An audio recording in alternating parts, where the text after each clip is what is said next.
Gloire soit rendue à notre Dieu. Nous bénissons le Seigneur pour ce moment et pour ce temps qu'il nous a donné d'être vivants ce matin, d'être comptés parmi les vivants. Un chat vivant vaut mieux un lion qui est mort. Quelqu'un dit Amen, très bien. Amen. Il y a de l'espoir pour celui qui vit encore. Nous commençons notre programme de la semaine de la Pentecôte. Nous commençons ce programme de 7 jours aujourd'hui et nous croyons que le Seigneur va énormément en faire du bien pendant ce programme de prière. Alléluia. Amen.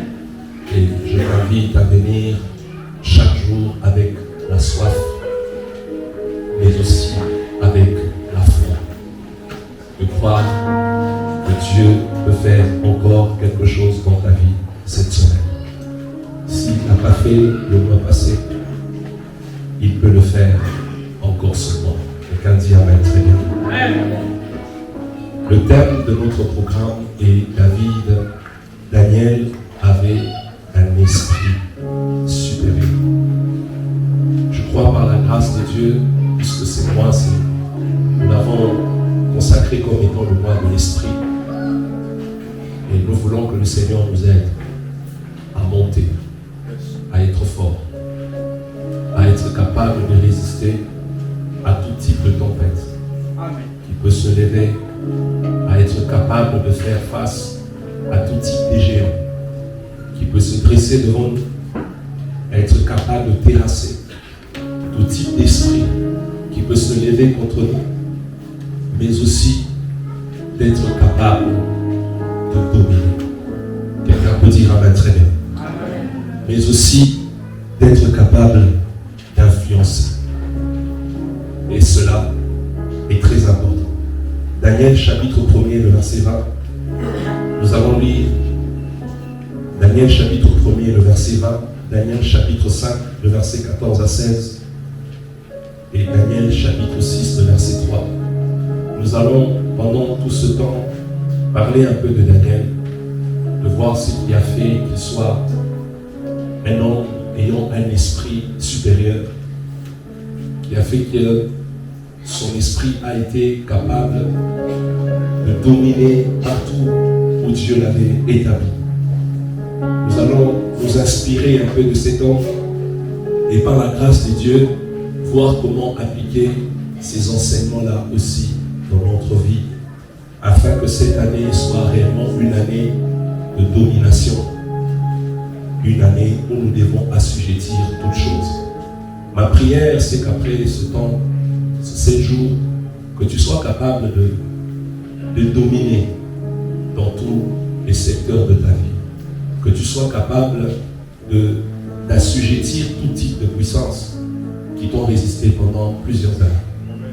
Que tu regardes en face tous les géants qui ont détruit ta famille, qui vous ont mis tous par terre, être capable de relever le défi et de les voir tous tomber et de voir ta vie se frayer un chemin et manifester pleinement la destinée que le Seigneur t'avait réservée. Le message que j'ai et que nous allons expérimenter, la prière, c'est que tu ne meurs pas sans avoir accompli le plan de Dieu pour ta vie. C'est qu'il n'y ait rien qui puisse t'empêcher de devenir ce que Dieu voulait que tu sois. C'est qu'il n'y ait rien qui t'arrête de manière à t'amener à ne pas vivre la vie que Dieu ne t'avait pas réservée. Ma prière, c'est que tu sois ce que tu étais dans le plan de Dieu avant la fondation du monde. Et que Dieu t'accorde pendant ce temps, alors que l'occultisme est en train de monter dans ce pays, alors que la franc-maçonnerie est en train de monter dans ce pays, alors que la cabale juive est en train de monter dans ce pays, comme Daniel à Babylone, il a régné, que toi aussi à Pointe-Noire, que tu puisses régner et dominer. Amen. Je pensais que tu dirais Amen. Autant la sorcellerie est en train de monter, autant l'occultisme est en train de monter dans cette vie, Et dans ce pays, autant l'Église aussi doit monter, les chrétiens doivent être puissants, efficaces et capables de dominer partout où ils sont établis. Alléluia. Amen. Nous allons lire la parole de Dieu. Nous allons lire la parole de Dieu. Ma version sera un peu différente de votre version. Donne-moi la force, Seigneur. Daniel chapitre 1er, le verset 20. La Bible dit: et dans toutes les choses qui réclamaient de la sagesse et de l'intelligence, au sujet desquelles le roi les interrogea, il trouva 10 fois supérieurs, il les trouva. On est en train de parler ici de Daniel, ainsi que de ses compagnons. Et dans toutes les choses qui réclamaient de la sagesse et de l'intelligence, au sujet desquelles le roi les interrogea, il les trouva 10 fois supérieurs que tous les devins, les enchanteurs qui étaient dans tout son royaume. Devins, enchanteurs, vous pouvez remplacer ça par marabout, vous pouvez remplacer ça par féticheur, vous pouvez remplacer ça par sorcier. Daniel et ses compagnons ont été trouvés 10 fois supérieurs. Amen. Amen. Daniel chapitre 5. Retournons juste quelques pages. Daniel chapitre 5 à partir du verset 14. Daniel chapitre 5 à partir du verset 14.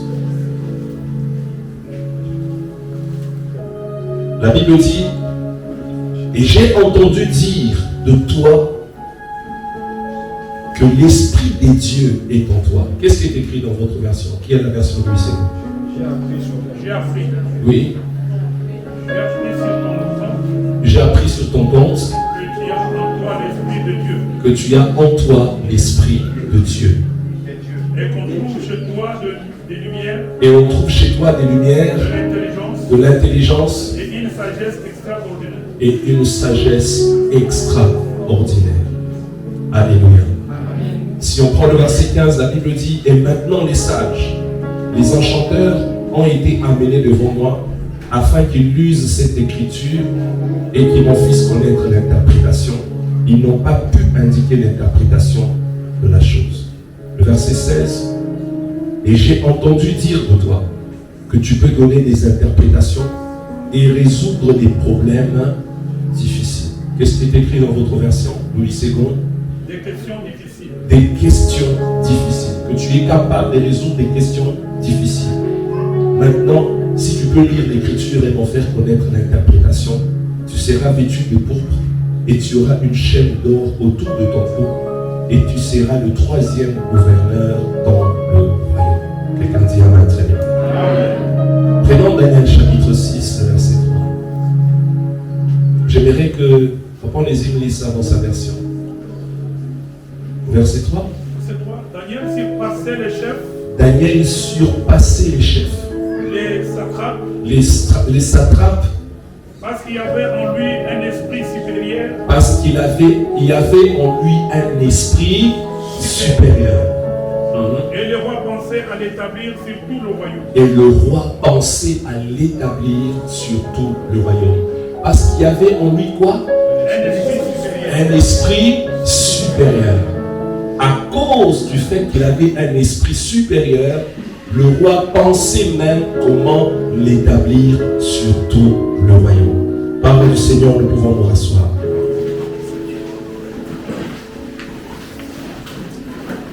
Lorsque j'ai fait cette affiche, quelqu'un m'a écrit, il m'a dit: est-ce que ce terme est biblique? Il m'a écrit sur WhatsApp pour me dire: est-ce que ce terme est biblique? Que Daniel avait un esprit supérieur. Je lui ai répondu en disant: c'est ton ignorance qui t'est tue. Parce que ce terme est biblique. Et je lui ai donné la référence. Et il m'a dit: homme de Dieu, que Dieu te bénisse. Et j'aimerais bien écouter ces enseignements. Et si tu pourras l'enregistrer, de l'envoyer. On parle de la supériorité de l'esprit. J'aimerais commencer avec vous quelque chose. Et je poserai juste le fondement parce que nous aurons tout le temps de prier et de continuer sur ces pensées. Lorsque vous regardez les quelques portions des Écritures que nous venons de lire, la première des choses, vous allez remarquer que quand on parle de l'Esprit, on ne parle pas d'abord du Saint-Esprit. Amen. L'Esprit est écrit en minuscule, parce que vous devez savoir que dans la Bible, la différence est faite dans la Bible entre l'Esprit de l'homme et l'Esprit de Dieu se retrouve sur sa manière de l'écrire. Le Saint-Esprit est toujours écrit avec un E majuscule. Vérifiez dans votre Bible, vous allez voir. Amen. Mais quand il s'agit de l'Esprit de l'homme, ça s'écrit toujours avec un E en minuscule. Pourquoi cette différence? Oui, parce que l'Esprit des dieux est plus grand que l'Esprit de l'homme. Mais en lisant ces saintes Écritures, vous allez vous rendre compte que l'Esprit est écrit en minuscule. Ce qui veut dire d'abord qu'il ne s'agit pas d'abord du Saint-Esprit dont on fait allusion, mais on parle de la supériorité qu'avait l'Esprit de Daniel. Il s'agit d'abord de l'Esprit même de l'homme, pour encore confirmer la partie spirituelle que l'homme possède en lui. Nous sommes des êtres spirituels ayant une âme et possédant un corps. Ce qui veut encore dire, encore ce matin, Dieu nous ramène à comprendre que, premièrement, dans cette vie de Daniel, on voulait relever ce que était sa vie spirituelle.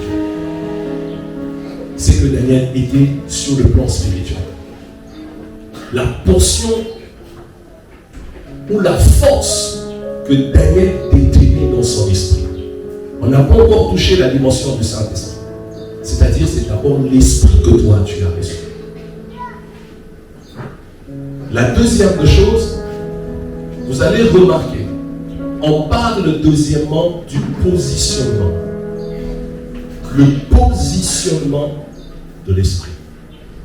Le fait déjà de dire que Daniel avait un esprit supérieur, 10 fois supérieur, montre le positionnement. Introduit le positionnement. C'est-à-dire, sur le plan spirituel, il existe ce qu'on appelle le positionnement spirituel. À savoir que l'esprit de l'homme est censé grandir et prendre de niveau sur les plans spirituels. À savoir que sur le plan spirituel, nous pouvons être mesurés. Nous pouvons être... Notre esprit incarne un poids sur le plan spirituel. Nous pouvons être valorisés sur le plan spirituel. Et si la Bible dit que son esprit était 10 fois comparativement à tous les marabouts, les féticheurs qui étaient à Babylone, c'est-à-dire que sur le plan spirituel, le positionnement de l'esprit de Daniel était au-dessus de tous les marabouts, de tous les féticheurs et de tous les présidents et les chefs, y compris le roi de Babylone lui-même. Alors j'aimerais ici vous dire ceci. La vie de l'homme est d'abord esprit. Amen. Et je vais vous démontrer pourquoi, sur le plan spirituel, il y a ce qu'on appelle le positionnement spirituel. Tel que tu es là, tu as un niveau et une position sur le plan spirituel. Nous n'avons pas tous le même niveau spirituel. Nous n'avons pas tous les mêmes capacités sur le plan spirituel. Nous n'avons pas tous les mêmes grades sur le plan spirituel. À Babylone, il y avait des féticheurs. Ils agissaient et ils opéraient en esprit. Il y avait des présidents. Ils agissaient et ils opéraient en esprit. Il y avait des marabouts. Ils agissaient et ils opéraient en esprit. Mais lorsque le roi a regardé les marabouts, les féticheurs et Daniel et ses compagnons, il a trouvé que Daniel, son esprit était au-dessus des marabouts, des féticheurs et de tous les restes. Mais la question que vous pouvez me poser ce matin, comment est-ce que le roi a su voir que Daniel était au-dessus des magiciens, était au-dessus de tous les féticheurs qui étaient autour de lui? Avec quelle lecture il a pu savoir que son esprit était au-dessus? Parce que ce n'est pas seulement dans la chair, en regardant, qu'on peut estimer le niveau et le poids d'une personne.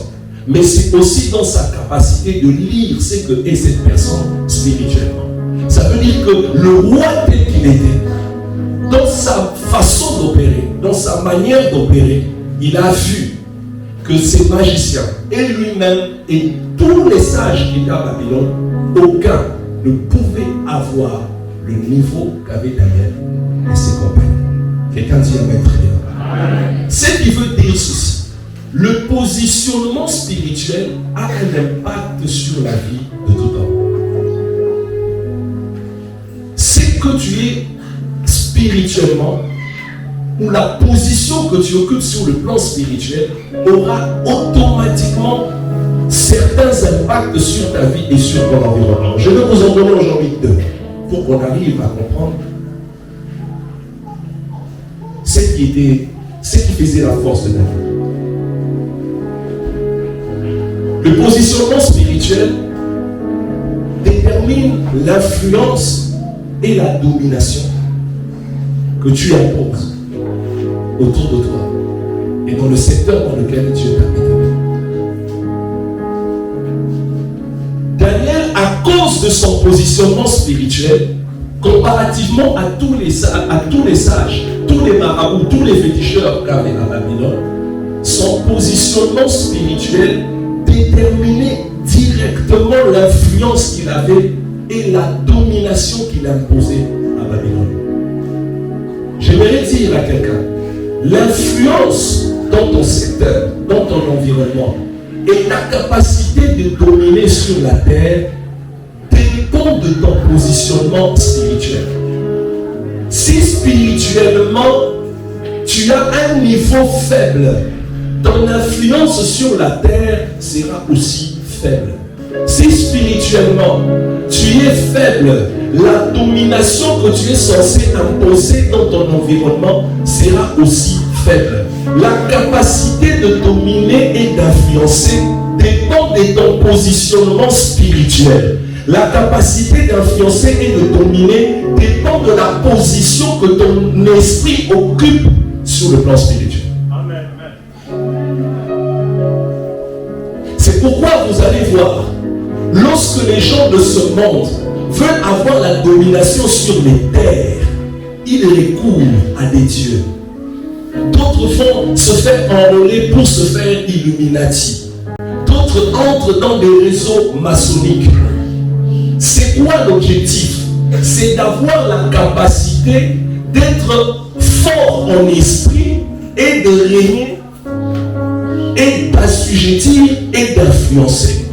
Parce que le physique n'obéit qu'au spirituel.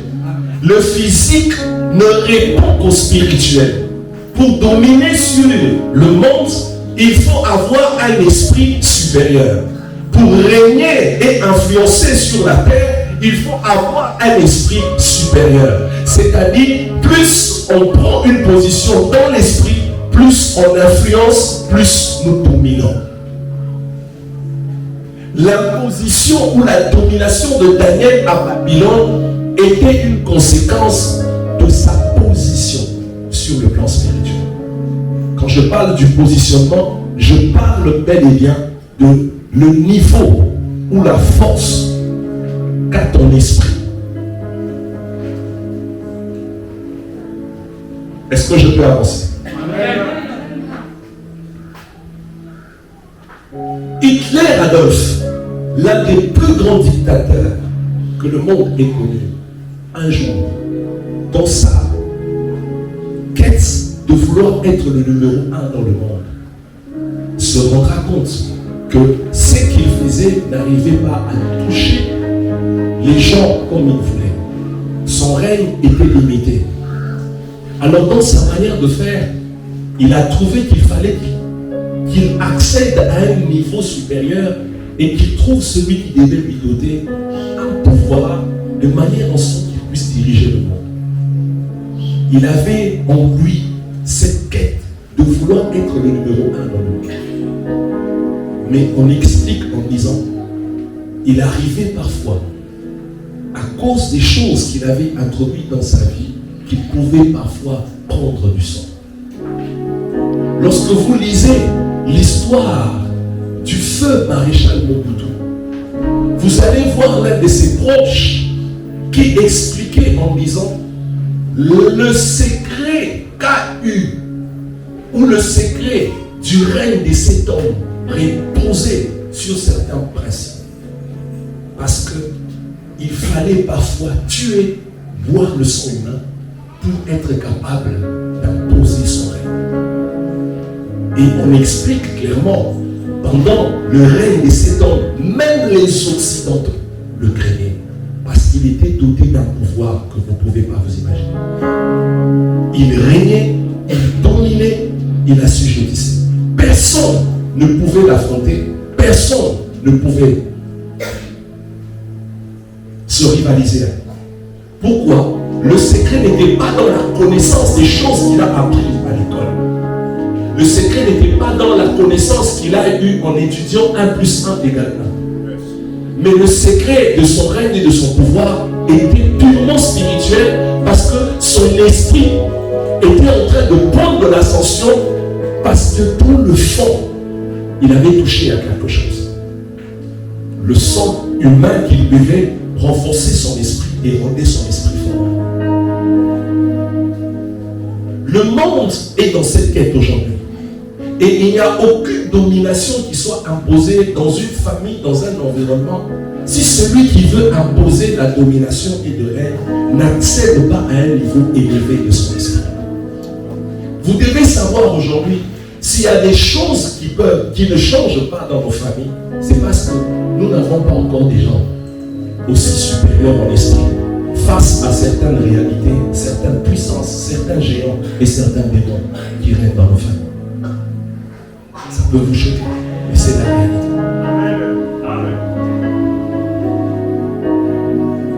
Si aujourd'hui nous regardons comme si l'Église est en train d'être mise de côté et que ce sont les occultistes, les magiciens qui sont en train de prendre, on dirait comme l'ascension sur l'Église et dans tous les secteurs de la vie, c'est parce que l'Église a négligé le message du spirituel. Amen. L'Église a centralisé ce message sur des bénédictions.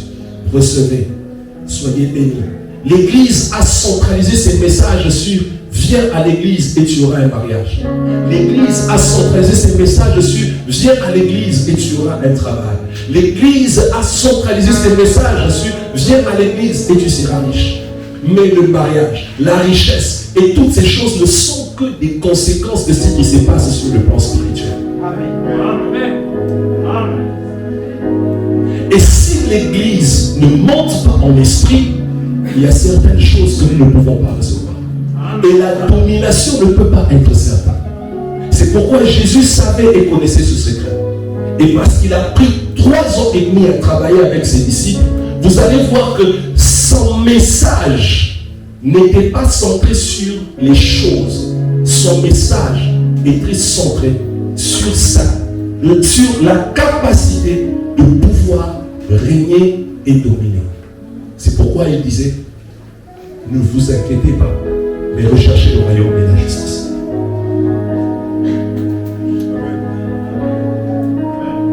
Recherchez premièrement le royaume et la justice. Dans la vie dans laquelle nous sommes, les gens se renforcent en esprit, mais seule l'Église se renforce en division, seule l'Église se renforce en immaturité, seule l'Église se renforce dans les choses qui ne apportent absolument rien.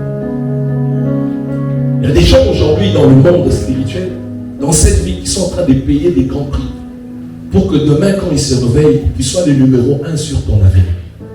Et toi, pendant que tu dors, chrétien, mais celui qui décide sur ce qui doit se passer dans ton quartier, celui qui décide sur ce qui doit arriver dans ta vie, celui qui décide sur les choses que tu dois recevoir et sur les choses que tu ne dois pas recevoir.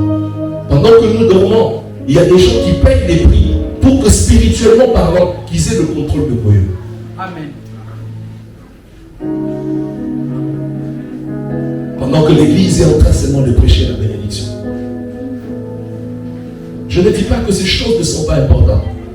Mais regardez ce que Daniel montre.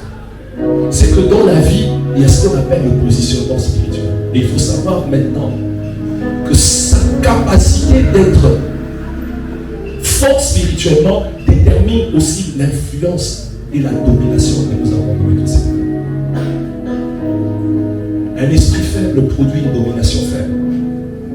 Un esprit faible produit une influence faible. Et je peux encore dire autrement, la capacité d'amener les gens autour de nous ne dépend pas des connaissances que nous avons acquises même en théologie. La capacité d'amener les gens autour de nous ne dépend pas de l'intelligence ni du savoir qu'on nous a donné à l'université.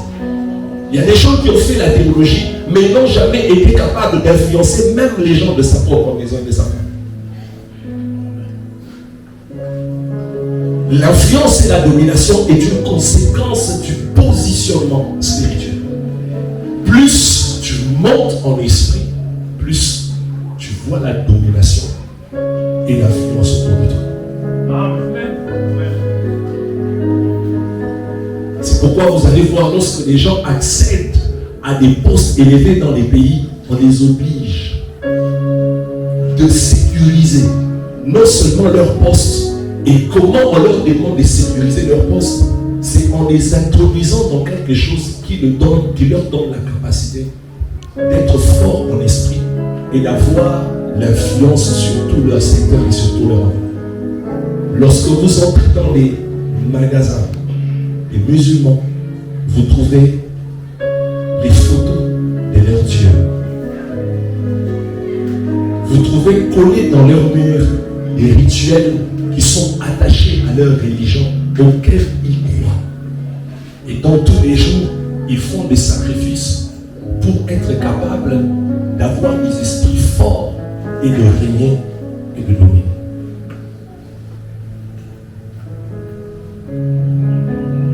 L'Église ne doit pas rester seulement dans le message de la bénédiction, mais l'Église doit comprendre que de l'autre côté, les choses sont en train de prendre une autre tournure. C'est le temps de la fin. Il y a des gens qui veulent prendre le contrôle. Une étudiante raconte, elle était très influente dans son université. Elle était toujours la première. Mais elle raconte en disant ceci: chaque fois qu'il y avait des épreuves et des examens, elle passait par des rituels qu'elle faisait. Elle avait des choses qu'elle faisait. Elle avait des rituels qu'elle faisait. Et lorsqu'elle finissait de faire ces rituels, quand elle arrivait dans l'auditoire, elle avait la capacité de contrôler l'esprit de tous les étudiants, y compris même du surveillant. À telle enseigne que ceux-là qui avaient les esprits faibles, lorsqu'ils se mettaient devant leur papier d'examen, ils avaient des trous de mémoire. Ils avaient l'impression que leur intelligence s'envolait. Il y a des gens qui ont déjà expérimenté ça. Quand tu es à la maison, tu fais ta révision, la matière entre, mais tu arrives dans la salle d'examen, tout ce que tu avais étudié est parti. Les gens parfois ne comprennent pas que ce sont des transactions spirituelles qui se passent. Et cette étudiante raconte qu'elle avait la capacité de fois de dompter l'esprit de tous les étudiants dans l'auditoire. Et quand elle finissait, elle déposait sa feuille d'examen et elle était toujours la première. Très influente, à telle enseigne que même si elle faisait quelque chose de mal, même le promoteur de l'école ne pouvait rien contre elle. Vous savez, il y a des gens, vous n'arrivez à rien les faire. Pourquoi? Parce que spirituellement, la personne a déjà pris une position plus élevée que vous. Et c'est là que j'introduis ce principe en vous disant, même dans le combat spirituel, tu ne peux jamais renverser un esprit qui est plus fort que toi. C'est pourquoi je vous montrerai dans l'enseignement que le Saint-Esprit n'est pas venu seulement pour nous donner les dons. Le Saint-Esprit est venu pour nous rendre forts en esprit. Afin que, en étant forts en esprit, en reproduisant l'image de Dieu sur la terre, que nous soyons capables de renverser n'importe quel type de démon, n'importe quel type d'esprit. Je peux même même vous choquer ici. Est-ce que vous avez vu Daniel ici prier au nom de Jésus? Non.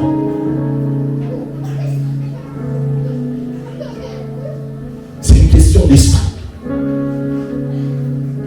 C'est ainsi que même parfois on est dans la société. Vous vous rendez compte que ce sont ceux-là qui ne prient pas, qui ouvrent des entreprises. Mais c'est vous qui devez aller déposer des CV dans leur entreprise. Ceux-là qui ne jeûnent pas, ceux-là qui ne font pas des sacrifices de jeûne comme nous, c'est eux qui bâtissent, qui construisent. Mais parfois c'est nous les chrétiens qui courons derrière eux pour les demander. Où est la différence? Ce n'est pas seulement une question de grâce, c'est aussi une question de positionnement de l'esprit. La réalité est que lorsque tu es sur les tarmacs, tu vois l'avion en grand et tu vois que l'aéroport est grand. Mais quand l'avion décolle, ce que tu voyais grand devient petit parce que tu es dans les airs. Ce bâtiment-là que tu regardais pendant que tu étais en bas, au niveau du tarmac, tu pouvais le craindre. Mais une fois que tu es dans les hauteurs, tu vois ça en petit. Qu'est-ce que cela veut dire? Le positionnement de ton esprit peut faire en sorte que les esprits que tu voyais plus forts et plus puissants que toi, plus tu deviens fort spirituellement, plus tu vois ces esprits faibles devant toi et incapables de pouvoir t'arrêter. À tel enseigne que même s'il y a un sorcier à côté de toi, tu ne le fuis pas. Tu sais que tu es capable de l'affronter. À tel enseigne que même si on te dit cet homme-là c'est un grand magicien, tu ne fuis pas parce que tu sais qui tu es spirituellement. À tel enseigne que même si on te dit la personne avec qui tu partages le même banc de l'école est dans la sorcellerie, mais cette personne n'arrive à rien te faire parce que tu sais qui tu es spirituellement. Et que cette personne un jour vient et te dit j'ai tout fait, mais je n'ai pas réussi. Parce que spirituellement, on n'arrive pas à t'avoir. C'est une question du positionnement de l'esprit. Et quelqu'un qui vient et qui a témoigné et qui est venu, qui a dit moi, quand je viens, j'essaye d'attaquer. Un jour, j'ai attaqué et j'étais en plein culte. J'ai vu autour de toi, il y avait un feu. Je ne pouvais pas te toucher. Je ne pouvais rien faire. Je ne pouvais pas t'avoir. Je ne pouvais pas t'atteindre. Ce n'était pas moi dans la chair, mais c'était moi dans l'esprit. Amen. Mais cependant, il y a des gens qui meurent devant la chair. Un sorcier entre dans l'église et tue le pasteur dans son église et il meurt. La deuxième des choses, c'est que le positionnement de notre esprit, non seulement détermine l'influence et la domination que nous devons avoir, mais ça détermine aussi notre capacité de vaincre l'adversité, de vaincre les combats de la vie et de marcher sur toute puissance de l'ennemi. Vous allez voir que Daniel à Babylone a su marcher sur tout ce qui était comme opposition devant lui. On l'a mis dans une fosse au lion, le lion ne l'a pas mangé. On a pris ses compagnons, on les a jetés dans la fournaise ardente, le feu ne les a pas embrasés. On a tiré des complots contre lui, mais ces complots-là n'ont rien produit dans sa vie. Il a vu les combats, il a vu l'adversité, il a vu des fausses accusations, mais dans toutes ces choses, il en est sorti vainqueur. Pourquoi? Il était 10 fois supérieur en esprit. En d'autres termes, il avait un esprit fort, plus que tous ceux-là qui voulaient atteindre sa vie négativement et détruire sa vie négativement. Et j'aimerais dire en d'autres termes, notre capacité de vaincre les combats de notre destinée dépend aussi de notre positionnement spirituel. Tu ne peux pas vaincre les combats de ta vie si spirituellement tu es petit. Tu ne peux pas vaincre les combats de ta famille si spirituellement tu es petit plus que les esprits qui contrôlent ta famille. Tu ne peux pas vaincre les lois qui contrôlent ta famille si spirituellement tu es petit que les esprits qui ont établi ce loi. Tu ne peux pas vaincre les géants de ta famille si spirituellement tu es petit que les géants de ta famille. Qu'est-ce qui se produira? Ça sera que la répétition, ça sera que la même chose et toute la famille subira les mêmes effets et les mêmes impacts. Mais lorsque ton esprit commence à prendre de l'ascension, c'est en ce moment-là que tu commences à être capable de faire face à certains combats, de faire face à certaines puissances et d'arrêter certaines choses qui ont détruit les autres, mais qui ne peuvent pas t'atteindre. Tout est question du positionnement de ton esprit. Il y a un moment donné, il ne faut pas trop se concentrer sur le combat. Il y a un moment donné, il faut se concentrer sur la croissance de son esprit. Je l'ai dit et je l'ai répété, il y a des esprits qui nous quittent et qui fuient loin de nous lorsque nous prenons de l'ascension spirituelle. Il y a des esprits qui ne s'approchent pas de nous lorsque nous prenons de l'ascension sur le plan spirituel. Tant que nous restons au bas niveau, il y a certains combats que nous ne pouvons pas vaincre. Si Daniel a vaincu les combats à Babylone, c'est parce que son esprit était supérieur. Si tu veux vaincre les combats de ta famille, tu dois avoir un esprit supérieur. Si tu veux vaincre les géants de ta famille, tu dois avoir un esprit supérieur. Si tu veux vaincre les géants de cette nation, tu dois avoir un esprit supérieur. Si tu veux vaincre les sorciers qui contrôlent ton quartier, tu dois avoir un esprit supérieur. Si tu veux vaincre les géants qui contrôlent Goyo, tu dois avoir un esprit supérieur. À ce niveau, il y a des gens que Dieu a établis comme des sentinelles. Rien ne peut arriver dans leur famille si Dieu ne les avertit pas. À ce niveau, c'est là qu'il y a des gens que Dieu a établis comme des sentinelles dans les quartiers. Lorsqu'il y a un grand marabout qui entre dans les quartiers, il vérifie l'état spirituel de l'environnement. C'est pourquoi vous allez voir, il y a dans les quartiers, lorsque vous y entrez, si ton esprit n'est pas fort, tu prends directement le comportement, les caractères et même l'attitude de ces genres de personnes qui vivent dans cet environnement. Si ces gens qui vivaient dans cet environnement avaient une mentalité de pauvreté, parce que c'est un esprit de pauvreté, mentalité, je ne sais pas comment, tu commences aussi à revêtir petit à petit cette mentalité. Pourquoi? Parce que l'esprit qui contrôle cet environnement est plus fort que ton esprit, et en ce moment-là, cet esprit va te dominer et va te donner une direction. Si Daniel a vaincu, c'est parce que spirituellement, il était au-dessus. Je ne sais pas si je parle à quelqu'un ce matin.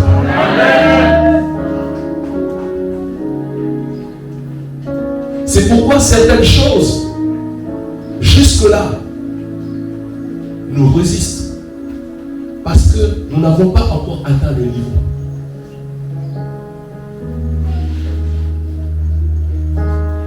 Je vais illustrer ça. Je suppose par exemple que, supposons qu'il y a une clôture ici et que cette clôture a la taille de cette clôture. Et je prends quelqu'un qui a la taille comme aussi, 1m60 ou 70, mais tu dois traverser un mur de plus de 5 mètres.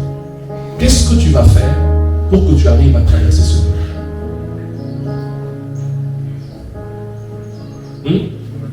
Qu'est-ce que tu vas faire pour que tu arrives à escalader ce mur? Ce mur est devant toi. Tu dois grimper. Mais il y a aussi une façon de grimper. Supposons que c'est un mur. Tu vas grimper comment? Il faut que tu trouves un moyen. Soit chercher une échelle, soit chercher quelque chose que tu vas mettre qui peut te permettre d'atteindre un certain niveau pour que tu sois capable de sauter. Vous savez pourquoi Jacob avait vu une échelle pendant qu'il était en train de demander la bénédiction à Dieu?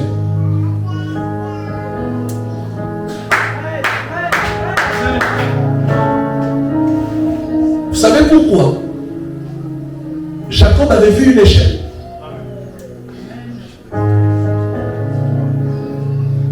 Et sur cette échelle-là, ce n'est pas lui.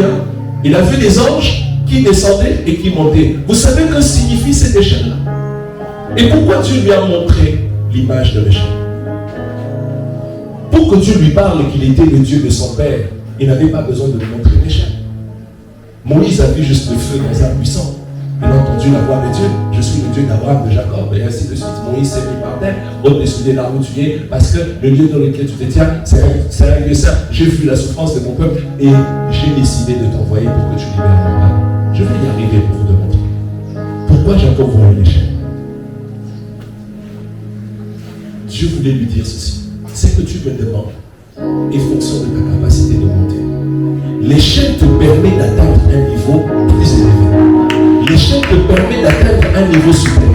Dieu voulait lui dire, quand ton esprit monte, tu regardes autour de toi, il y a une influence qui se produit. J'ai commencé cette œuvre avec 3 personnes. Aujourd'hui, nous sommes au-delà de 50, 60, bientôt 100, 150, 200. Ce n'est pas seulement une question de savoir bien parler, mais c'est une question de voir l'esprit monter. L'échelle te permet d'atteindre un niveau. Plus tu montes à un niveau donné, plus tu as la capacité de voir certaines choses, plus tu as la capacité de toucher certaines choses, plus tu as la capacité de saisir certaines choses, plus tu as la capacité de vivre certaines choses, plus tu as la capacité de voir certaines choses. C'est pourquoi Dieu a montré à Jacob l'échelle. Il voulait lui dire, ce n'est pas d'abord un problème de me demander la bénédiction, mais c'est d'abord un problème de l'échelle. Je rentre à Moïse. Dieu lui dit, j'ai vu la souffrance de mon peuple et je suis descendu pour sauver mon peuple. Est-ce que c'est Dieu qui est parti sauver? Est-ce que les enfants d'Israël ont vu Dieu en Israël? Il est venu et dit, je suis là, venez. Mais qui ils ont vu? Moïse. Mais qu'est-ce que Dieu a dit à Moïse lorsqu'il devait aller en Égypte pour qu'il libère les enfants d'Israël de la main de Pharaon?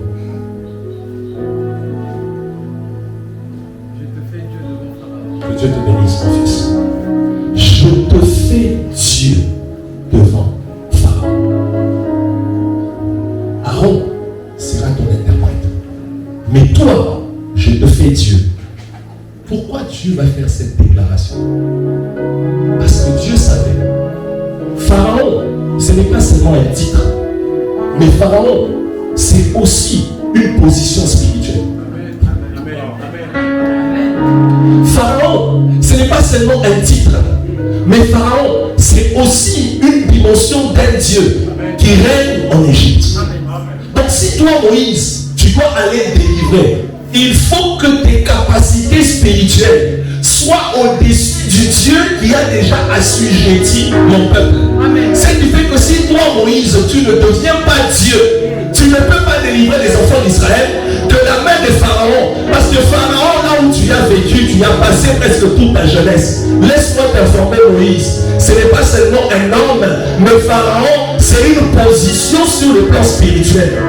Tu as grandi dans sa maison, tu as étudié selon la science égyptienne, et puis après tu es parti. Mais je dois t'informer que cet homme-là, ce n'est pas seulement un titre, ce n'est pas seulement le fait d'être chef, mais c'est aussi une position sur le plan spirituel. Si tu ne deviens pas Dieu devant Pharaon, tu ne peux pas libérer mon peuple. En d'autres termes, si Dieu le fait, si ton esprit n'atteint pas la supériorité, il te sera difficile d'arracher entre les mains du diable certaines bénédictions, certains héritages qu'il a volés dans votre famille.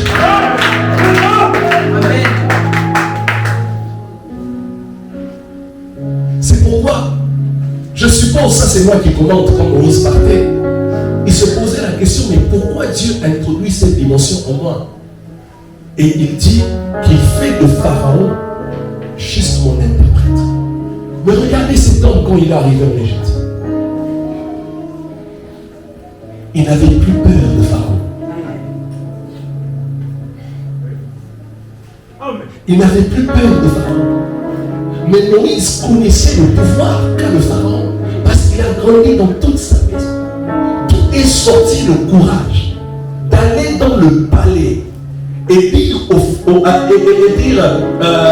roi, au Pharaon, que je suis venu pour te parler. Sur base de quoi? Et Pharaon était là et il a reçu. Et Moïse entre et lui dit, Dieu m'a envoyé, tu dois libérer mon peuple.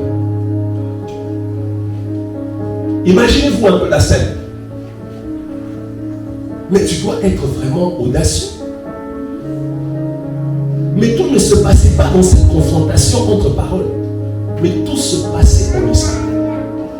Tout ce que vous avez vu, le bâton la verge qui est devenue le serpent, qui a avalé tous les autres serpents, n'est qu'une conséquence de ce que Moïse était et de ce que Dieu avait fait de lui en esprit. Amen.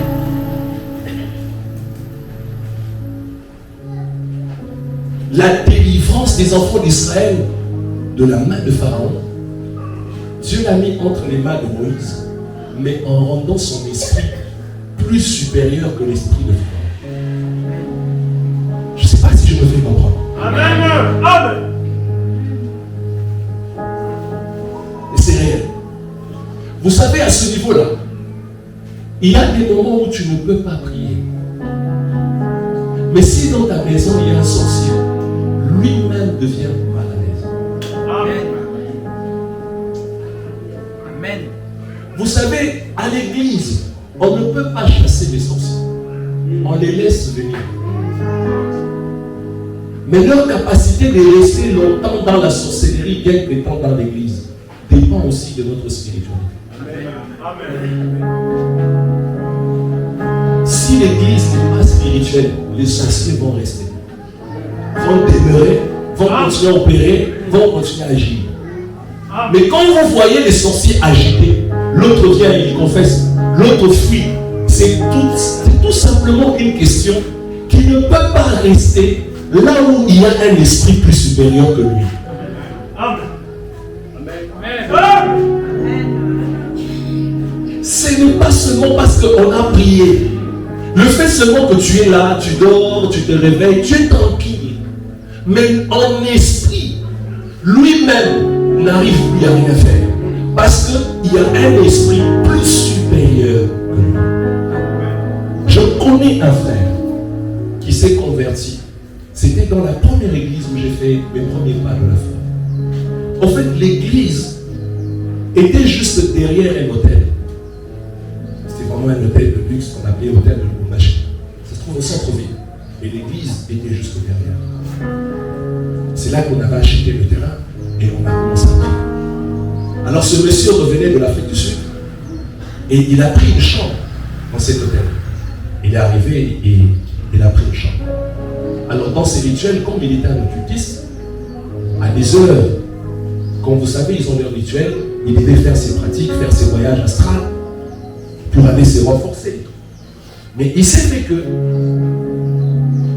pendant qu'il se préparait pour faire sa rituel, il y avait la dévotion matinale qui avait commencé. La prière commençait, il y avait une nuit de prière ce jour-là, c'était un vendredi.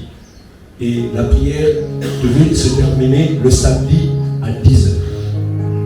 Et à 5h, la prière a commencé. Et il y a un de mes pères qui m'a beaucoup formé, encadré. J'ai passé beaucoup de temps à ses pieds, le prophète Samson. C'est lui qui dirigeait la prière. Alors lui, pendant qu'il était en train de vouloir faire ses rituels, il n'arrivait pas à sortir lorsqu'il entendait la voix du prophète en train de diriger la prière pendant qu'il priait, pendant qu'il dirigeait. Il a senti qu'il était en face d'un esprit qui était plus fort que lui. Il n'arrivait pas à sortir de son corps. Il dit, mais c'est pas possible.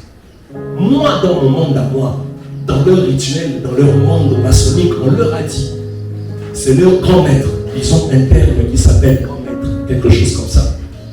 Que c'est leur grand maître qui est le plus fort. Soi-disant Satan, il a le pouvoir. C'est ce qu'on leur dit. Et celui qui a la domination sur toute la terre. Comme il avait dit à Jésus, toutes ces choses m'ont été données, je le donne à qui je veux. Si tu te conserves devant moi et tu m'adores. C'est pas ça, en fait, qu'il initie, en fait, toutes ces personnes qui entrent dans les sciences maçonniques, en leur faisant comprendre qu'il a le pouvoir de tout donner, de changer la vie d'une personne. C'est pourquoi la plupart qui vont là-bas, c'est soit pour le pouvoir, pour l'argent, pour la domination, ou le désir de paraître. Il leur donne ça. Mais à des grands prix. Alors il a senti, il a dit non. Comment? Je sens que celui-là est plus fort que moi. Il a essayé, il n'a pas pu. Alors il s'est dit non, je dois sortir et je dois aller voir ce qui se passe. Parce que je viens de découvrir une puissance plus grande que la mienne.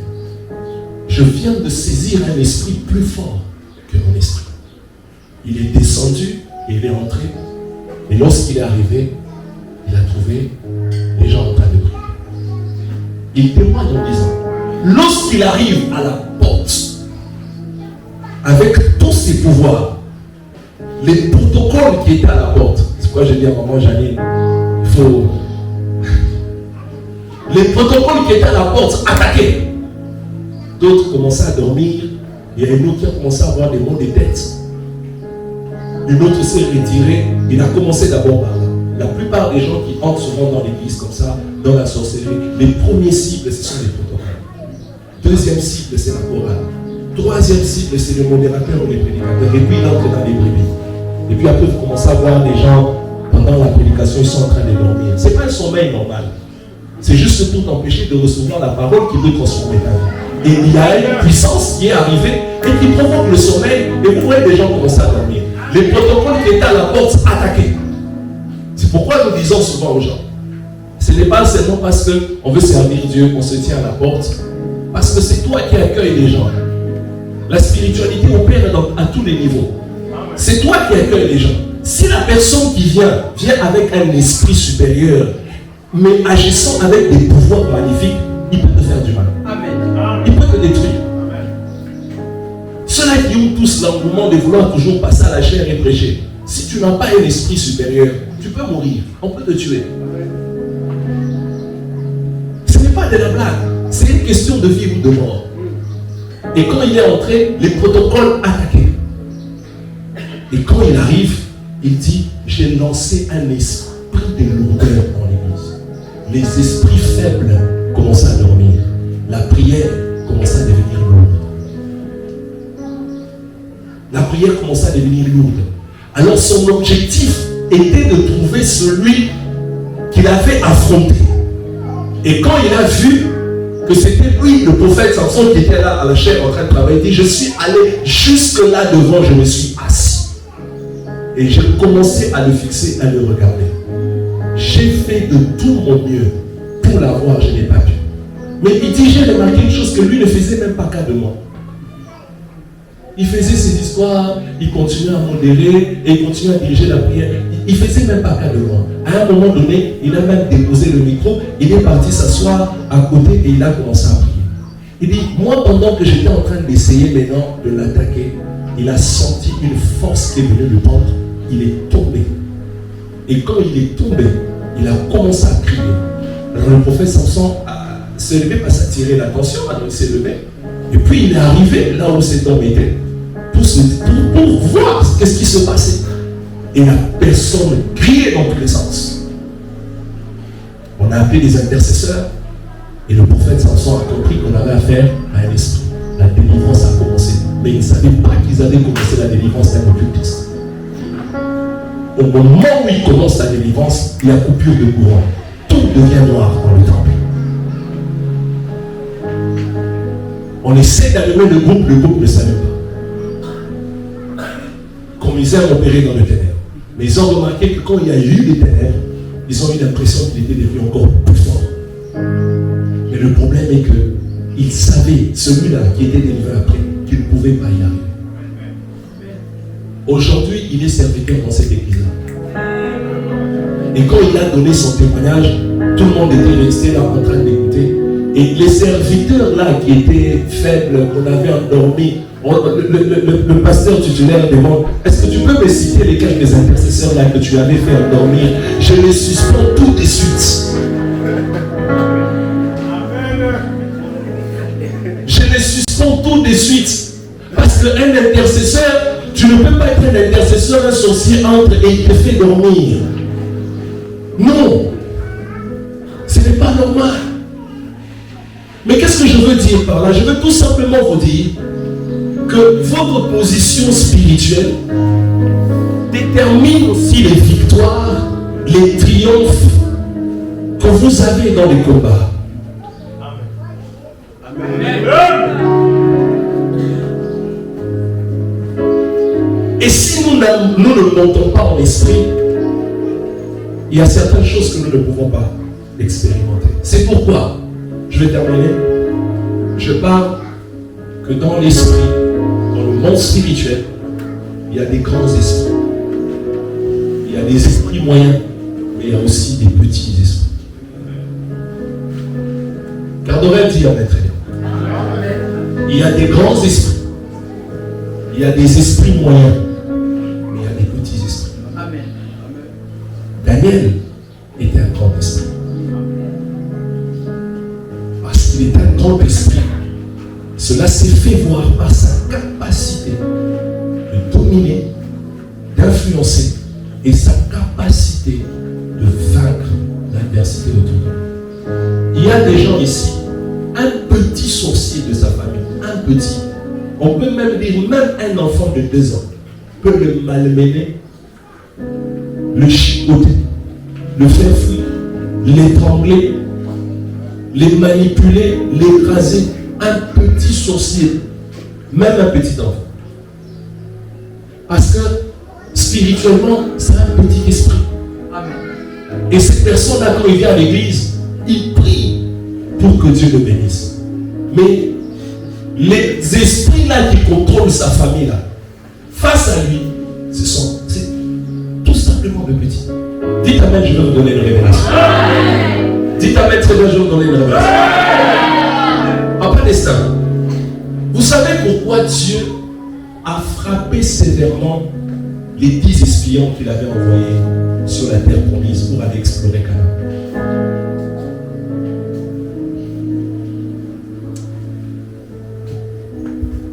Regardez ces gens. Ils sont venus tout simplement interpréter leur état d'esprit face à la conquête. Dieu les a tués. Vous savez, cette mort-là, c'est quel genre de mort? Dites Amen, je vous donne la révélation. Dites Amen, très bien, j'ajoute quelque chose. Canaan, c'est ta destinée. Canaan, c'est ton héritage. Mais sur ton Canaan, il y a des géants. Ces géants-là sont spirituels. Ils ne sont pas physiques. Dieu tue l'Église, pourquoi? Parce qu'ils n'ont que interprété ce qu'ils étaient spirituellement, alors que ce n'est pas ce que Dieu avait fait d'eux. Comment ça? En disant, à leurs yeux, nous étions comme des sauterelles. C'est-à-dire, spirituellement, c'était des petits esprits qui ne pouvaient plus affronter les géants qui étaient sur la terre, que Dieu avait dit, c'est à vous. Dieu les a tués parce qu'ils se sont vus petits, alors que Dieu avait fait d'eux des grands et que la promesse leur avait été faite. Amen.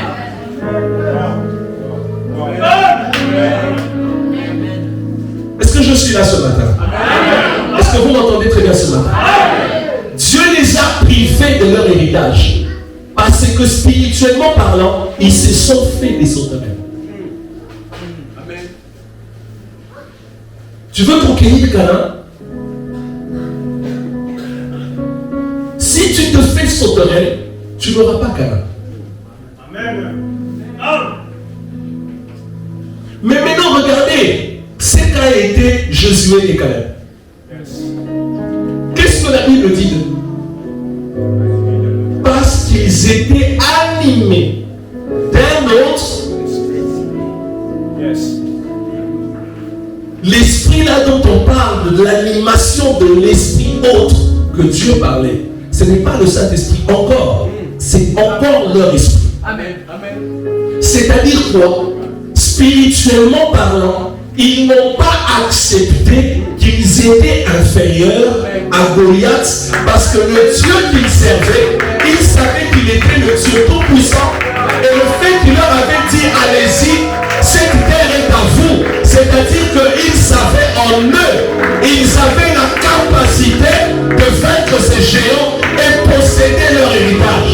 Ils ont refusé de se faire des petits parce que Dieu leur avait dit, vous êtes des grands, je vous donne cet héritage, je vous donne cette terre, elle est à vous. Même si Dieu leur avait pas dit qu'il n'y avait pas de géants. Mais quand Caleb arrive, il voit des géants. Mais il dit non, moi Dieu m'a dit cette terre est à moi. C'est-à-dire, si ces géants se pointent ici, en d'autres termes, je suis plus fort que lui. Si je n'étais pas plus fort que lui, Dieu n'allait pas me donner cet héritage. Il allait me conduire ailleurs. Mais comme il m'a conduit ici, c'est-à-dire que j'ai la capacité de vaincre ces géants. Face à notre héritage, c'est ça que tu attends voir. Mais tout dépend de savoir est-ce que tu es une sauterelle ou tu te vois aussi comme géant qui peut affronter.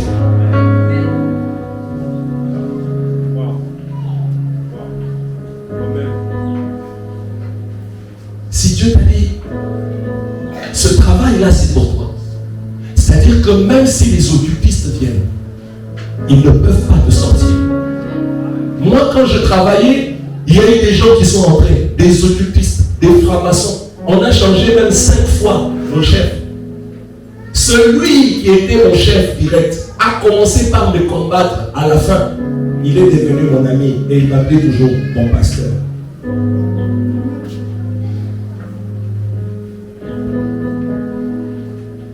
Ton héritage est quelque part. Il y a des géants. Mais est-ce que tu es une sauterelle? Tu as un grand esprit? Tu as un esprit moyen? Ou tu es un petit esprit?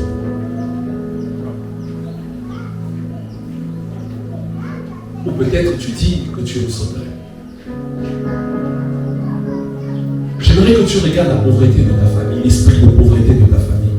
Dis-leur que je ne suis pas une sauterelle à vos yeux. J'aimerais que tu regardes les échecs dans ta vie. Dis-leur que je ne suis pas une sauterelle à vos yeux. J'aimerais que cette année que tu regardes les échecs à répétition que tu as connus, dis à cet esprit d'échec, je ne suis pas une sauterelle. Cette année, je veux te montrer que je suis plus fort que toi. J'aimerais que tu dises à la stérilité qui a régné dans ta vie, qui fait qu'aujourd'hui, tu n'arrives pas à concevoir. Dis à l'esprit de stérilité, je ne suis pas une sauterelle. Cette année, tu vas voir qui réellement je suis. J'aimerais que tu regardes toutes ces puissances qui ont détruit ta famille. Dis-leur que je ne suis pas une sauterelle. Si vous avez écrasé les autres, moi, vous n'allez pas m'écraser parce que je suis appelé à être un grand esprit. Je suis un grand esprit. Je ne suis pas un petit esprit.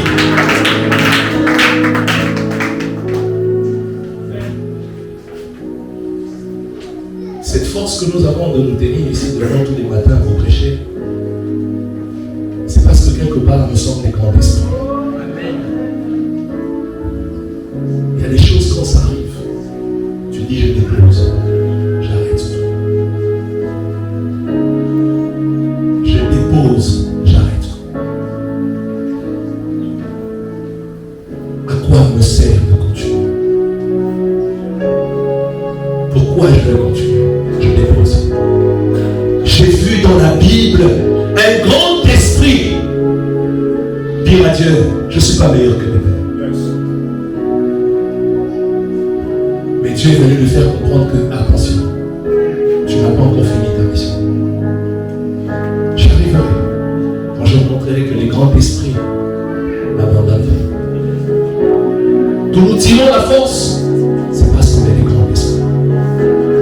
Le grand esprit ne s'habiterait pas seulement sur le sol. Mais je devrais vous donner un grand signe aujourd'hui. Un signe. Parce que Daniel était un grand esprit. Et j'aimerais vous montrer aujourd'hui. Et tout ce temps de séminaire, nous découvrirons des signes des grands esprits. Et si nous voulons être des grands esprits, que Dieu nous amène à cette dimension-là et à cette hauteur-là au nom de Jésus. Dis Amen très bien. Je sais et dans toute ma conscience que je ne suis pas une sauterelle, que je ne suis pas venu pour des petites choses, mais que je suis venu pour des grandes choses. Je suis venu pour accomplir des grandes choses. Et que nous devons être à ce niveau-là, parce que c'est à ce niveau-là que Dieu nous attend. Je ne sais pas ce qui se passe. Mon père spirituel me disait, Hervé, je ne sais pas ce que Dieu veut faire avec toi dans le monde. Je sais qu'il y a tellement de combats autour de toi. Les gens sont en train de te voir mourir. Les gens sont en train de faire ceci. Je ne sais pas expliquer et comprendre quelle destinée tu as. Est-ce que Dieu veut faire avec toi? Les occultistes te réclament. Ils veulent détruire ce qu'il y a en toi parce qu'il y a quelque chose de précieux en toi. Même moi-même, des fois, je me regarde, je me pose la question. Quelle est la chose la plus précieuse que j'ai que peut envier les occultistes? on dit souvent, parfois, nous sommes comme des géants. Dieu ne regarde pas comme de foi nous regarde. Quand Dieu nous appelle, il nous appelle au nom de notre destinée. Pendant que tu es en train de faire le pain, mais Dieu lui dit, tu n'es pas un boulanger, tu es un vaillant héros qui va délivrer ta famille. Pendant que tu es en train de torchonner la maison, on t'appelle la femme ménagère, mais Dieu lui ne te faut pas une femme ménagère. Lui il est en train de t'appeler, tu es ministre, la femme ministre que j'ai envoyée dans le monde pour établir de loi. Pendant que les gens sont en train de te regarder, de te minimiser, de te regarder avec mépris, tu es en train de regarder et de dire, regardez mon fils Ngaïa. Lui que j'ai appelé à devenir ceci dans mon plan. Mais les gens marchent sur toi, mais les gens crachent sur toi. Ma prière ce matin, que Dieu t'appelle par le nom de ta destinée et que tu le deviennes au nom de Jésus. Dieu nous regarde mieux que les hommes. Quand les hommes regardent et ils te jugent sur les apparences, pendant que tu sors ton fait, tu es dans la brousse en train de garder les brebis, les gens te regardent, mais ils regardent ces bergers d'animaux, regardez ces bergers de brebis. Penses-tu qu'un jour tu pourrais devenir quelqu'un? Penses-tu qu'un jour tu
disent sur toi, ce n'est pas la vérité. Ce que les gens racontent sur toi, ce n'est pas la vérité. Le seul qui détient la vérité sur ta vie, c'est Dieu. Le seul qui connaît ce qu'il a fait de toi, c'est Yoshua Mashiach.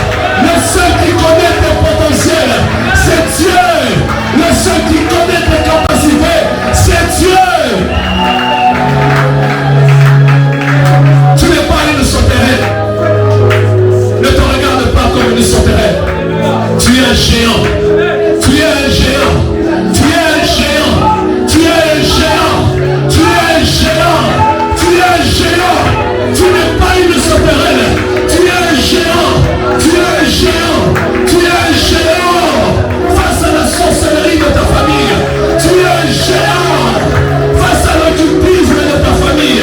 Tu es un géant. Tu n'es pas une sauterelle. Tu ne mourras pas comme une sauterelle. Ils t'ont dit, regarde-toi. Depuis que tu vivais dans la maison de ta mère, tu n'as jamais été capable d'en sortir. Ce n'est pas grave. Personne n'est venu au monde avec un terrain. Personne n'est venu au monde avec une parcelle. Personne n'est venu au monde avec une maison. Personne n'est venu au monde avec des maisons construites. Aujourd'hui, je suis dans la maison de ma mère. Mais demain, je serai dans ma propre maison. Aujourd'hui, je vis dans la maison de mes frères. Mais le jour arrive où je construirai ma propre maison. Aujourd'hui, je dépends de mon frère pour manger. Aujourd'hui, je dépends de ma soeur pour manger. Aujourd'hui, je dépends de mon oncle pour manger. Aujourd'hui, je dépends de tel pour manger. Mais le temps arrivera. Tu n'attendras pas qu'on t'appelle. Qu'on te dise, il y a un moment que tu as reçu 1000 francs, alors que ce n'est pas suffisant. Les jours arriveront. Tu te réveilleras le matin. C'est toi qui voudras choisir ce que tu voudras manger. Et tu décideras. Et tu auras des serviteurs autour de toi. Tu enverras l'un, vas-y, il part. Tu appelleras l'autre, viens, il vient. Parce que tu auras tout autour de toi. J'aimerais parler à un grand esprit ce matin. J'aimerais parler à un grand esprit ce matin. Tu n'es pas une sauterelle.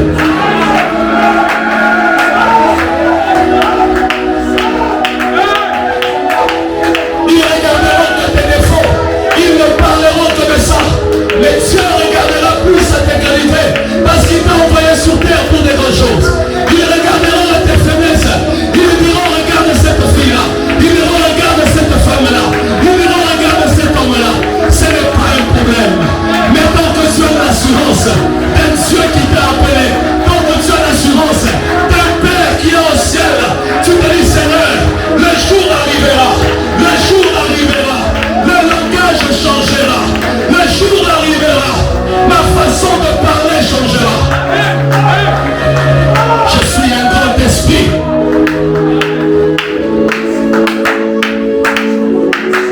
Pasteur, pourquoi tu prêches avec autant d'énergie?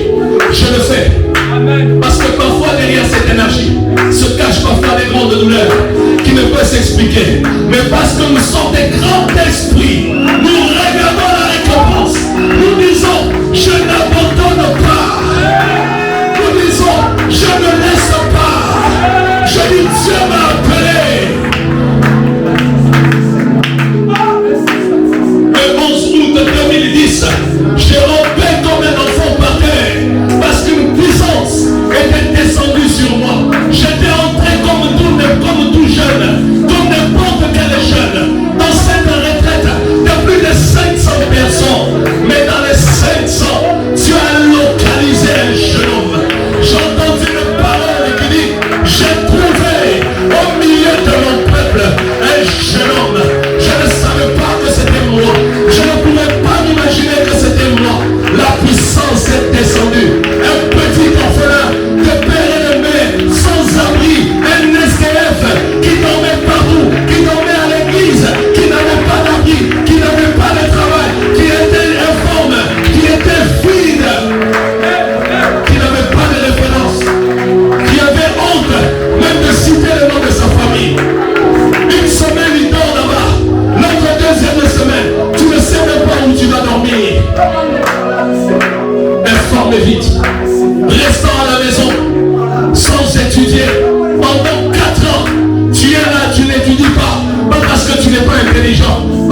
personne pour te dire prends l'argent et va payer le minéral. Mais Dieu est descendu là-bas. Il m'a pris là-bas. Il m'a ramassé là-bas. Il a fait de moi son serviteur. Aujourd'hui, le plus jeune pasteur de la communauté. Hey, je peux dire à quelqu'un, nous ne sommes pas des petits esprits. Nous sommes des grands esprits. Nous ne sommes pas des sauterelles. On verra si quelqu'un sera capable même de quitter le pays. Aujourd'hui, ce que nous faisons plus que ce qui nous ont précédés. Aujourd'hui, ce que nous faisons, même si nous ne voyons pas encore ce que nous sommes, ce que nous avons envie de voir, mais nous faisons plus. Et les gens à l'extérieur nous envient. Et ils vous appellent. Ils vous disent non, Dieu est avec vous. Comment dans si peu de temps, vous pouvez réaliser de telles choses. Comment dans si peu de temps, vous pouvez accomplir de telles choses. Je montrais un pasteur, là où j'étais allé travailler, des photos de l'église. Je lui dis le 1er juillet, nous aurons 2 ans. Il me dit, pasteur, le jour où tu viendras prêcher dans mon église, tu verras. Moi, ça fait 10 ans que je suis pasteur. Je n'ai jamais réuni 50 personnes dans mon église.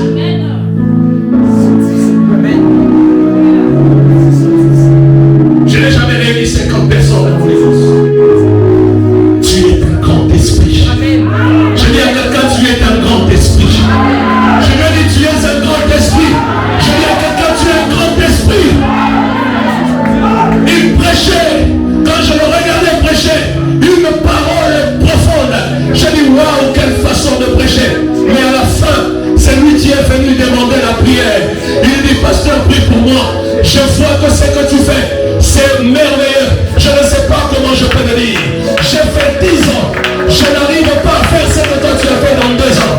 C'est-à-dire qu'il y a quelque chose chez toi que moi je n'ai pas. Tiens-moi dans les mains. Prie pour moi. Je dis non. Toi tu es mon aîné. Toi tu es venu avant moi. Tu as commencé le ministère pastoral avant moi. Il dit non, ne regarde pas le nombre d'années que j'ai fait dans le ministère. Mais regarde la taille de l'esprit. Je reconnais la grandeur de ton esprit. Je m'incline. Prie pour moi. Parce que je vois que ce que tu fais en si peu de temps, c'est pas facile. Ici à Pointe-Noire, qu'un pasteur l'accomplisse en si peu de temps. Il y a des gens ça pris 20 ans. Il y a des autres ça pris 15 ans. Il y a des communautés ici. Il a fallu 30 ans pour bâtir et faire ce que toi tu fais. Et atteindre même 100 personnes. Je vais dire à quelqu'un ce matin, tu es un grand esprit. Tu es un grand esprit. Laisse-les continuer à te coller des étiquettes comme ils veulent. Mais ce que Dieu dit, c'est ça qui est important. Le langage un jour change. Ne me définissez pas parce que je suis encore en vous. Patientez encore. Parce que vous ne savez pas ce que je suis spirituellement.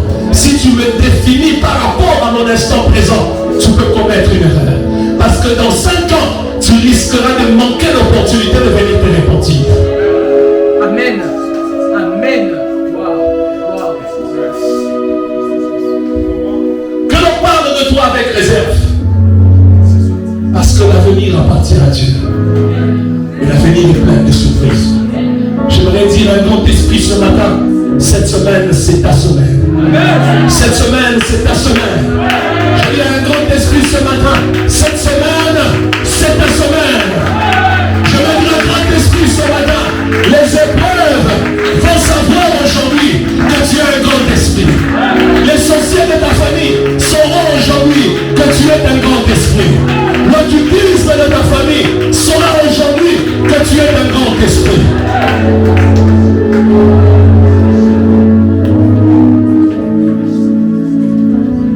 Écoutez-moi, je vais terminer. L'un des signes, comme premier signe d'un grand esprit, le premier signe d'un grand esprit, quand j'ai lu Daniel, parce qu'il avait un esprit supérieur, c'est la capacité de donner Dieu aux autres. C'est la capacité de donner Dieu à ta famille. C'est la capacité de donner Dieu aux nations. Tous les grands esprits dans la Bible ont donné Dieu à leur génération. Tous les grands esprits dans la Bible Dieu à leur postérité. Tous les grands esprits dans la Bible ont été capables de donner le divin. Un grand esprit, c'est donner le divin. Daniel, le roi et tous les sages ont fini par croire en son Dieu. Lorsque le roi est arrivé devant la fosse au lion, il a dit: est-ce que ton Dieu, ô Daniel, t'a-t-il sauvé de la fosse au lion? Daniel a dit au roi: vis éternellement, car mon Dieu m'a sauvé de la fosse au lion. Je vais dire ceci: l'un des grands signes des grands esprits, c'est la capacité de donner le divin, la capacité de transmettre Dieu, de donner le divin.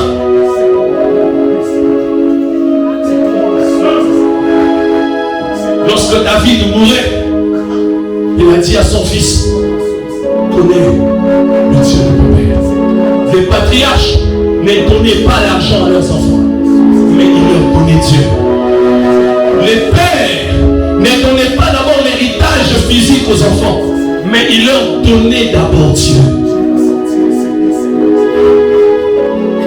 Ils leur donnaient d'abord Dieu. Le premier signe d'un grand esprit, c'est sa capacité de donner le divin. De donner Dieu. Élie est un grand esprit. Il a donné Dieu à Israël. Lorsque Baal était en train de prendre l'ascension, un grand esprit est arrivé. Il a dit: le Dieu là que vous servez, ce n'est pas le vrai. Alléluia. Moi je veux vous donner le vrai. Il est monté à la montagne par une très forte démonstration. Il a donné le vrai Dieu. L'heure est arrivée. L'église de Pointe-Noire, l'église du Congo doit donner le vrai Dieu à ce pays. Doit donner le vrai Dieu. Il est arrivé. L'heure est arrivée où les églises des nations doivent donner aux nations le vrai Dieu.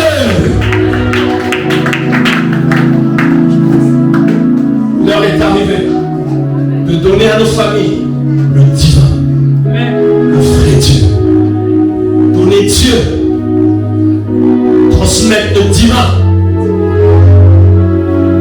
Le grand esprit, c'est celui qui donne le Dieu, c'est celui qui transmet Dieu, c'est celui qui montre la voie de Dieu, c'est celui qui montre Dieu, c'est celui qui parle de Dieu, c'est celui qui n'a pas honte de parler de Dieu, c'est celui qui n'a pas honte de parler de Jésus, c'est celui qui n'a pas honte de proclamer sa chrétienté, c'est celui qui n'a pas honte de dire, que ce soit à l'école, que ce soit à l'université, que ce soit dans l'avion, il n'a pas honte de dire: je suis chrétien. Amen. Le grand esprit n'ont pas honte de leur identité. Ils marchent avec la Bible en main. Il n'a pas honte que les gens disent: oh, où est-ce que tu vas avec une grosse Bible? Le grand esprit, lorsqu'ils montent dans les bus, ils n'ont pas peur.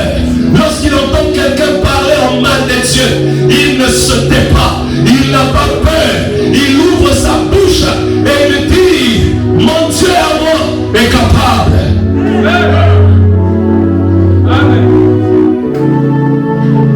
Les grands esprits, lorsqu'ils sont dans leur parcelle, lorsqu'ils sont dans leur maison, ils n'ont pas honte de leur identité. Les grands esprits parlent de Dieu, démontrent Dieu, donnent Dieu aux autres.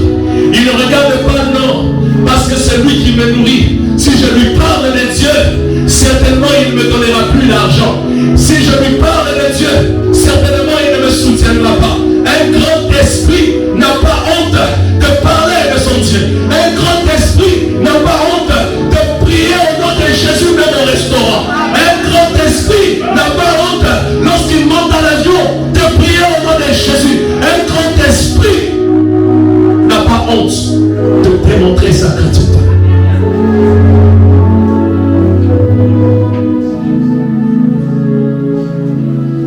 Quand on l'invite dans une fête païenne, il dit à celui qui l'a invité: je veux bien venir, mais je suis chrétien. Amen. Ce n'est pas ma place.